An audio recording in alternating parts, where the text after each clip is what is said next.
if you can really take the map and drive the instructor inside the classroom and link it to the M step, then everything will move. You see it? Ladies, third grade teachers, could you tell me, how do you think this professional development was for you today? TV. It was productive. It was exciting. We will never leave Mr. Hurt's advising. Because the schools that I've worked with, the teachers I've worked with, their scores just go through the roof, because what I do is I talk about practical stuff that's practical. Because I'm a former teacher and also I'm a principal, so I'm gonna be telling you guys things that I know will work in your classroom.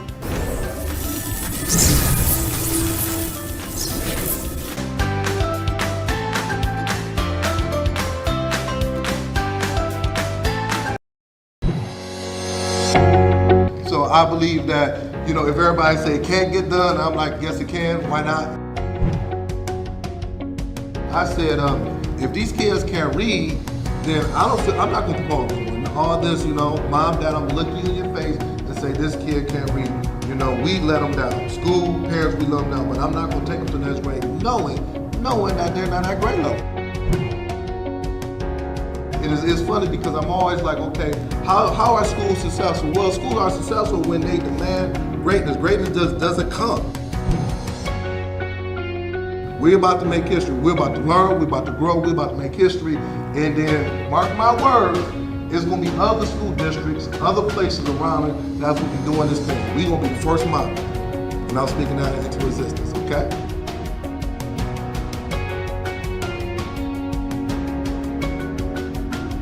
For booking, please visit shurtschoolturnaroundspecialist.com.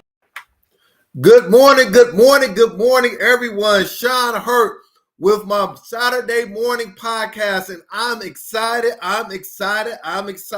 We're going to talk about 5 characteristics of good school leadership team. So I need all of my educators come on in and hit that share button. I need you to let me know where you're coming from. And also with that, bring a friend. I'm only 30 minutes. We call ourselves the Fantastic Four. It's myself at 10 o'clock. It's Create and Educate at 10:30. Principal Kafele at 11. And then on Sunday, we have Josh Tarver. So give me a few seconds as I get all of my Twitter, LinkedIn, and Facebook people in. And if you are an administrator, a teacher, you do not want to miss this. It's April the 1st. Hey, I got to give you some information that's going to transform your school, transform your students, transform your teachers. We're talking about creating a good leadership team, and I got 5 characteristics that I'm going to share. So come on in and hit that share button and let me know where you're coming from. Give me a few minutes as I get some of my LinkedIn folks in. And I thank you very much for all of the people who just support me tremendously. Thank you very much. Good morning, Dr. Houston. Good morning, Ms. Davis. Good morning, Ms. September. Good morning, Ms. Jeter. Good morning, Miss Melissa. Good morning to everybody. Good morning to Miss Kim Green. Just share it. We're going to get started in a few more seconds. Good morning, Principal Fele. Yes, I'm going to talk about where I've been out for the last 2 weeks. So give me a few more seconds as we get some more people in. And thank you I'm just excited. I'm pumped up. I cannot wait to share. So give me one more second and let's go ahead. Give me a few more and hit that share button. All right, let me go ahead to my Twitter, folks. I want to make sure all of my Twitter people are in. So just bear with me just for a few more seconds.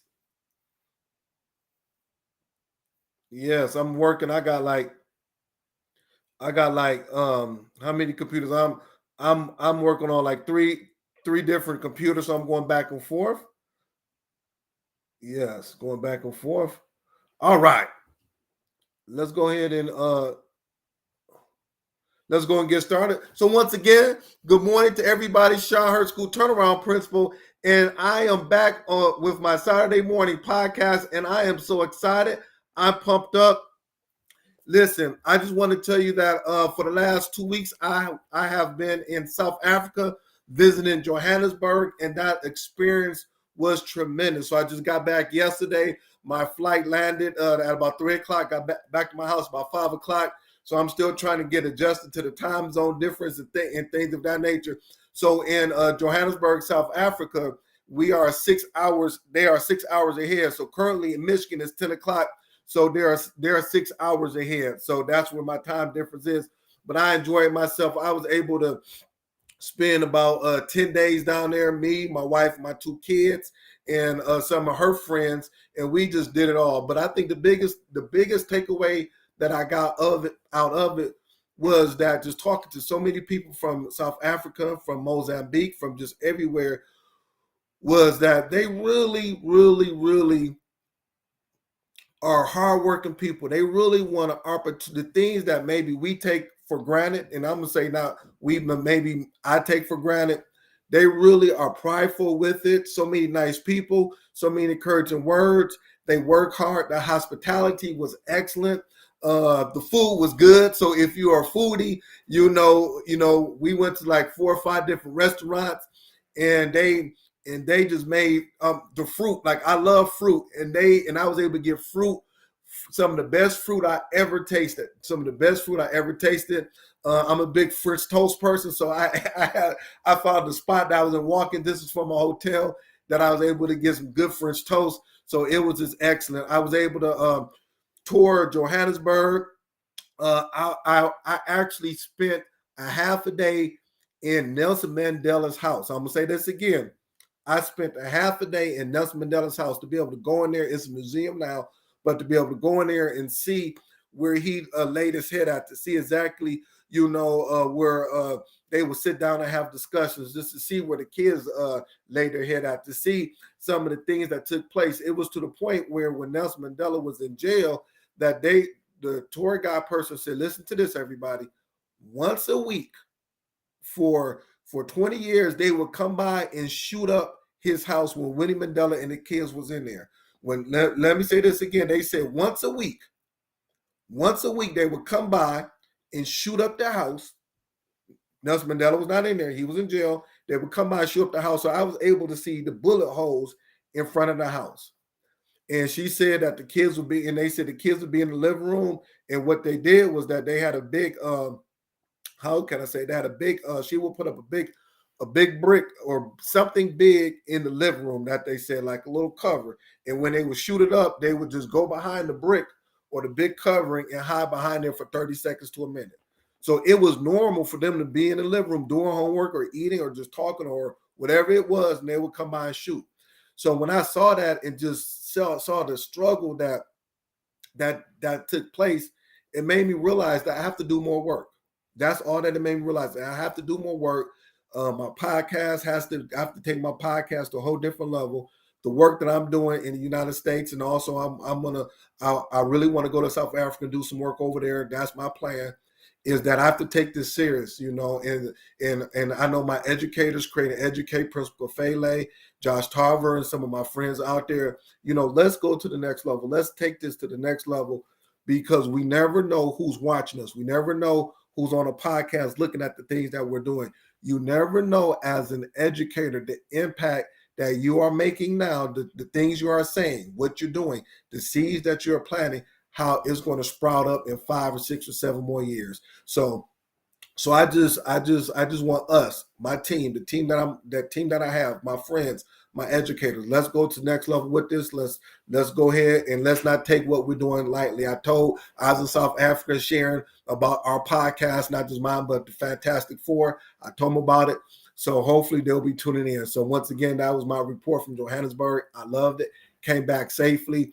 And I will be going down there again next year. Yes, that's something that I will be doing. So thank you very much for all of the prayers. I loved it, but I'm back home in the United States. Next thing is that I have to give a big shout out to Ms. Dana Clark. She texted me yesterday. I've been working with her for the last couple of months. She had a big interview to become a principal a couple of weeks ago, and she got the position. So big shout out to her. I know that she's going to do some excellent work. So I just want to congratulate you on being a new principal. She got the position, I guess, on yesterday. Yeah, she texted me. So she's happy. So big shout out. She's been tuning in to the podcast for many, many years. She watches me and Dr. Houston and Principal Fele and Dr. Tarver, the Fantastic Four. So the work that we're doing, what we're putting out there, what we're talking about, we have people that's actually doing. So if this is your first time on my podcast, don't just say, oh, I'm just going to listen, but be really engaged. Take your notes, get the information. She told me, Miss Clark, she's been following me for the last 3 years, following us, the Fantastic Four, for the last 3 or 4 years. And now she got the principal position. She interviewed and she was ready. She was ready to get that position. So she's about to move forward. So congratulations to her, Miss Dana Clark. Also, I would like to everybody that I will be in Georgia and West Virginia the next 2 weeks. In West Virginia, on the 10th doing some PD, and on the 21st I'll be in Georgia. So I'm excited. I'm back on the road again, like on the road again, back on the road again, like the song. But I'm excited. I'm gonna bring the fire. I'm bringing the fire. I got some new stuff under my belt. I got some energy that I have been birthed up. So I'm ready. So look out, look out, look out, look out, look out, look out. You know who you are. So I am coming with the fire in West Virginia and in Georgia. I'm going to bring it. I'm bringing it. I'm bringing it. I'm bringing it. Also, a couple of other things before I get into it is that my prayers, I have to give prayers out to all of my friends that was affected by the tornado, so prayers out. I was hearing about it in South Africa and just watching it. So I was praying, making sure that everybody is safe, man, that's tough. That is tough. But my prayers go out to everybody. I'm a big family person. So just go and hug your family. Tell them you love them. Give them a call, text them, do whatever you got to do. But my prayers go out to all the people that was affected by the tornado. I know that they watched our podcast. I'm friends with them on Facebook. I was checking in on them. Sister April Turner, a principal in Little Rock, Arkansas, some of the other ones, and that was affected. So my prayers go out. Also, I would like to pray for the shooting in Tennessee, the school shooting in Tennessee. Heard about it when I was in South Africa. My heart dropped. Being a principal, educator for 24 years, man, I understand. I know, we do lockdown drills. I know that principals all over the world and educators we're making sure we're checking for when parents coming into the building and things of that nature. I knew that I would have conversations every morning with my custodians, and I would say, make sure those doors are locked. Make sure that teachers don't put a rock in the door to try to run to the car and come back in. Make sure that those doors was locked. Circulating around the school, before we buzzed parents in, making sure that we greet them at the door and stuff like that. But man, I just gotta pray. I gotta pray for those families. My heart went out.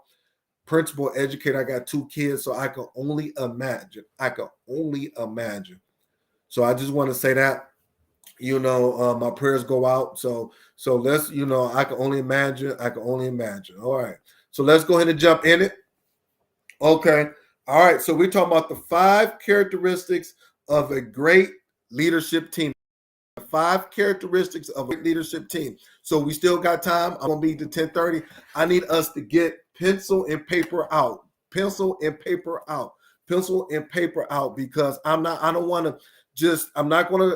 to be able to educate, because I understand that the most important thing in the school is the principal and their leadership team. I get it. I understand it. But then you can't just have a leadership team just to have it. How can we be effective? Because if you have a strong leadership team, it will move your school in the right way. A strong leadership team, it will move your school in the right way.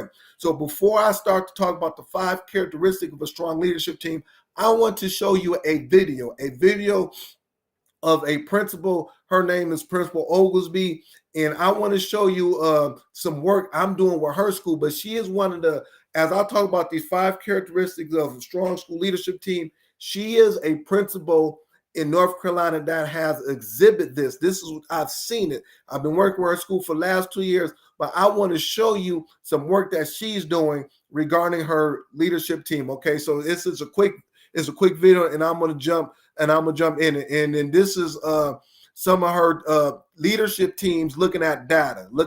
So I'm gonna show it's about a 1-minute video. team looking at their data. Look at this. But they need more, and they're gonna get the more when they hit that small group instruction and they learn that they can do small group instruction. They did fourth grade, third grade. Right. Look at this. Look at what they got from end of year. Right. They were handed 18.3%. Right. So they should at least still have these 18.3% on grade level, but we don't. We know what this is. We're not even looking at that. We know what that is. But this is all concerning parent is that they went from 7% to 5%. But my kids, I have like 20 points, bro. Yes. All right. Just a real quick video. And the reason why I want to show you that is that they were doing a professional development on a Saturday. This was a Saturday with her leadership team. Not everybody, but her leadership team. So the question is that how can, if I'm a principal or if I'm on a leadership team, how do I know that we are moving in the right direction? How do I know that we are having these good conversations? What are some of the characteristics that on Monday when I get back to school, that I know that my leadership team is moving in the right direction? So number one, a good leadership team knows why they exist. A good leadership, write it down, a good leadership team knows why they exist. Mr. Hurt, if I get interviewed next week for a principal position, or if I'm a principal or AP and they ask me, how do I turn around a school? How do I know my school is moving? You must develop a good leadership team. And the first thing you ask is that, why do we exist? Why are we coming together? What is the purpose or mission of the school? When I was a principal, the first thing I did was that when I created my leadership team, and it was not a leadership team of just my administrators, APs, but it was anybody who understood the vision of my school. So usually my leadership team was no more than about 5 people. I wanted to make it very concise, 5 people. And we had to understand, we knew, why are we meeting? Why are we existing? What is the mission and vision of the school? And the reason why I wanted to have a good leadership team, because I knew without a shadow of doubt, I cannot by myself move a school. I must have a good leadership team, because I need more people to be able to walk the halls, to be able to go into the classrooms and look at the instruction, to be able to talk about it, to be able to glean information from them, whether it's my custodian, my 8th grade teacher, my AP, my special ed director. They were on my leadership team. And once again, it was not about, I understood I'm the principal. Yes, Sean Hurt was the principal, 15 years. But also with that, I was not saying I'm the man, or you listen to me. No, it was, we are a team. We are a team. We are a team. It wasn't about Sean Hurt. We are a team. And this is the reason why we are forming. Why are we existing? So once again, let's go back to the video that I showed. Dr. Oglesby, her leadership team understood this is what we're about. We're about 1.5 years worth of growth. I've been saying it at the end of the year based on our district assessment. And also with that, the reason why we're coming together is because this is my vision for the school. A good leadership team know why they exist. Well, Hurt, I've been doing it, and we haven't had that conversation. I had that conversation on Monday. Why are you existing? It's not, you can't just meet just to meet. That's pointless. Don't do that. Don't meet just to meet, or just to check it off and say, hey, we meet every week. We meet once a week. We meet twice a week. This is our leadership team. Are you effective? That's the first one. A good team knows why they exist. Okay? All right, I see people with comments. They say, Hurt, yes, you are right. I want you to put in the comments. Do you know why you exist? Do you know why you exist? Do you know why your leadership team exists? Put in the comments. Please put in the comments. I want people to put in the comments. Why is your leadership team existing. I see Principal Law say begin with the end in mind. Yes, begin with the end in mind. A good team knows why it exists. Okay. Number 2, a good leadership team. Principal, you are the head person. Don't put it on nobody else. The principal develops a good leadership team. Number 2, a good team created an environment for learning. A good leadership team creates a good environment for learning. You must create the environment for learning. Okay, well, what does that mean? All voices must be heard during the meetings. If I have 5 or 6 people on my leadership team, think about it. Is all voices heard in the meeting? Or is it my voice as the principal and maybe one other person? And the other 4 or 5 people, voices are not heard during the meeting. Is my voice heard during the meeting? Other part of that,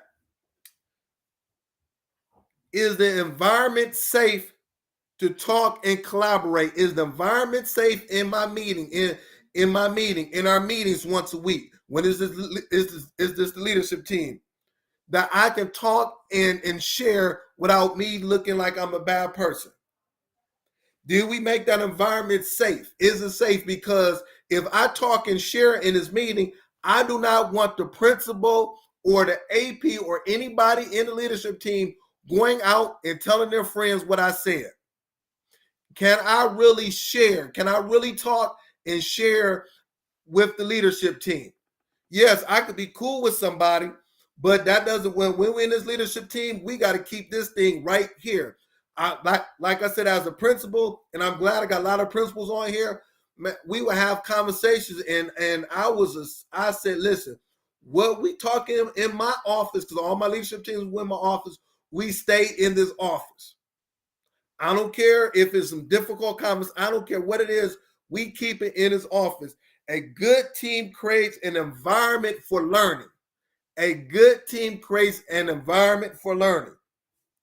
Also, with that part 2, can I make a mistake and take a risk? Can I make a mistake and take a risk? Can I make a mistake and take a risk? I want to know that if I make a mistake, or if I say something or do something that might not be what maybe the traditional schools do, would that be viewed as a negative thing, or would that be viewed as, hey, we're growing, we're learning, we're doing okay? Can I take a risk, and can I make a mistake and me not being judged by the leadership team? All right. Yes. That's so important, because a lot of times we ask the question, how do we move our school? Like how do we move?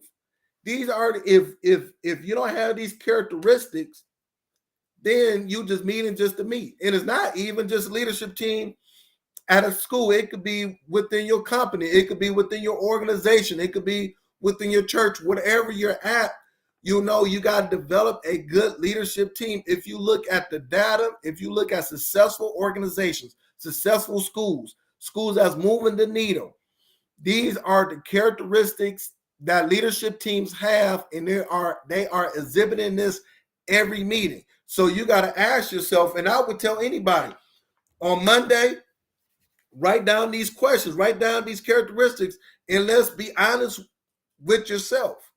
Let's be honest with yourself. Let's be honest with the group. Number three, in a good team, not a bad team, a good team, there's healthy conflict. Whoa, Hurt, what you mean by that? There's healthy conflict. It's not kumbaya and everybody getting together and we love everybody and we high five and this. No, there's healthy conflict. Is not bad. You got to have conflict to be able to get to your mission in life. You got to have conflict, but it has to be healthy. And I like to talk about like this: dealing with the elephant in the room. Do you deal with the elephant in the room? Write it down, please. I need everybody to understand this. Do you deal with the elephant in the room?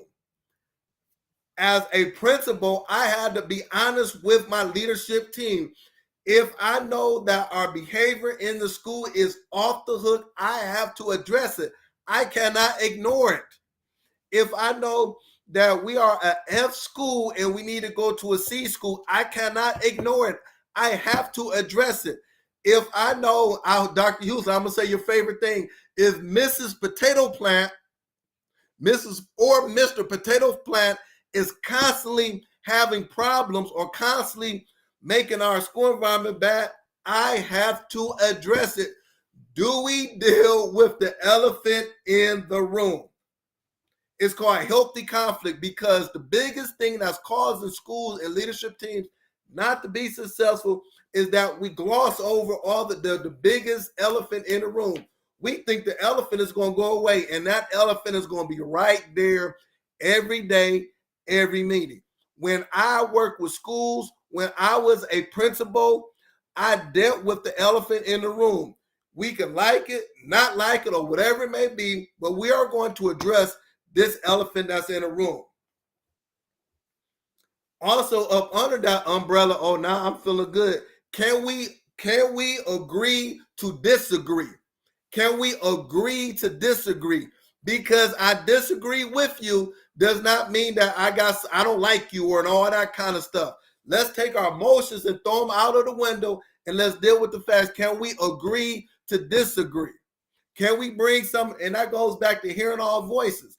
I might not want to hear it, but if it makes sense, let's go with it. Well, I'm only, teacher X only been teaching for 3 years and I've been teaching for 15 years. So what? If they're bringing something to the table, this is why the leadership team is important. You got to have people with different expertise, different experiences, because they bring in different things to the table. They bring in different things to the table. And the last part of this piece is that we have to talk to ourselves, leadership team. We cannot hold grudges that took place 3 or 4 years ago. Man, I remember when I took over as a school, and I didn't know anybody, but I said, okay, I want this person, my leadership team, this person, whatever. We sat down, and I had 2 teachers who held grudges that happened 3 or 4 years ago. I was like, no, we got to deal with this. No, we're not going to hold no grudges. Let's stop. Time out. Let's stop. And if there's anybody on this team that got some grudges, that's mad, that whatever in their feelings, let's deal with it now, because I'm not going to cross this bridge after we get started, because I can't be dealing with, what happened in 2015 and 13, and we in 2023, or y'all went to high school together and he didn't say good morning to you while y'all was walking in a hall at high school freshman year or whatever it may be. I don't know, but at the end of the day, my thing is this: we're going to deal with it, but we're never going to bring it back up. So we're not going to hold any grudges or get into our feelings or anything like that. We are moving in the right direction. This is how the leadership, we're talking about characteristics of growing a good leadership team. Number four, I got 3 more minutes. Oh, this is good. Number 4. Yes, I'm all these comments. Please put comments in. It's not, listen, we can have a part 2, but I want to make sure that people are learning. This is called professional learning communities. This is what we do. We learn from one. We learn from one another. I got Ms. Matthews. Absolutely. Staff need to know they can learn from their mistakes. Yes. And then I got some other to give stakeholders input from my grade level team. Yes. I'm telling you, when you get input, when people feel that they are valued on your leadership team, they're going to work harder. They're going to go to the next level. The reason why people don't reach their potential is because they don't feel valued. Yes, I'm going to go ahead and be on leadership team, but I know for the next hour, I'm going to say something and it's going to be shut down. Or I know when I go in this meeting, it's only going to be 2 people talking. It's 8 people in here and only 2 people going to talk. And the principal is going to side with these 2 people because they're the loudest, they're the more aggressive, even though what they're saying is wrong, but because they're loud and aggressive, we go with it. I need educators to stop that and say, listen, everybody's voice will be heard. Everybody's going to be valued. and this is our mission and vision, and this is how we're going to move forward. The next one. Members of a good school team trust each other. They trust each other. How do you develop trust? I'm gonna tell you, and I want my principals out there to do this on their next leadership team. I would do this all of the time. I would say, listen, team, no one in here is ever going to get fired. I'm the principal. No one in here, unless you do something egregious, you don't got to work. Listen, we're going to trust one another. If you say something, I'm not going to hold it against you. I'm not going to fire you. None of that stuff. So when my team understood that they're not going to get fired, they're not going to get written up, that I trust them as educators, as adults, as people that went to school for many years, as people who went through the trenches. Yes, that's how the trust was gathered. I told them, I said, I'm not going to fire you. The other part is this, is that everybody on the leadership team will benefit from the success of our school. Everybody on the leadership team will benefit from the success of the school. I'm the principal, so if our school is successful, usually the principal is the one to get the accolades, get all the whatever, and things of that nature, promoted from a principal to an assistant superintendent or however that looks. But for me, I told my team, everybody is going to be successful. So if you are a teacher and our school is successful and you want to go from a teacher to a coach, you're going to get promoted within my school. If you want to go from an AP to a principal in the district, someplace, I'm going to support you. I'm going to put a good word in. I'm going to do it I'm going to make sure that you are successful. Everybody on the leadership team, when the school was good, everybody was successful, or in my words, everybody ate. I don't want to be the only person eating. I want everybody to eat. So I had to make sure that I structured in a way that when we were successful, my leadership team was speaking at different conferences in Michigan. My leadership team will go with me when my superintendent wanted me to present. I'm bringing my leadership team and I will put them up front. My leadership team will do all these things because I wanted to make sure that they was exposed and everybody knew it wasn't me, but it was me and the leadership team. Okay. Oh man, it's 10:30. Let me stop right there. I'm past my time. I would like to thank everybody for tuning in. I need more time, but I want everybody to go over to Create and Educate with Dr. Houston and Tammy Taylor. If you would like for me to come to your school and help support, I'm doing virtual and also I'm doing face-to-face. Inbox me. If you need some coaching, inbox me. Make sure you if you haven't picked up my book, please pick up my book on my website. I got all of these tools. Make sure you share this. Go on Monday and talk about the leadership team part, and let's have a good week. Let's stay motivated. Let's take our schools to the next level. Thank you very much. I love everybody in there, and I will see you next Saturday, same time, same place.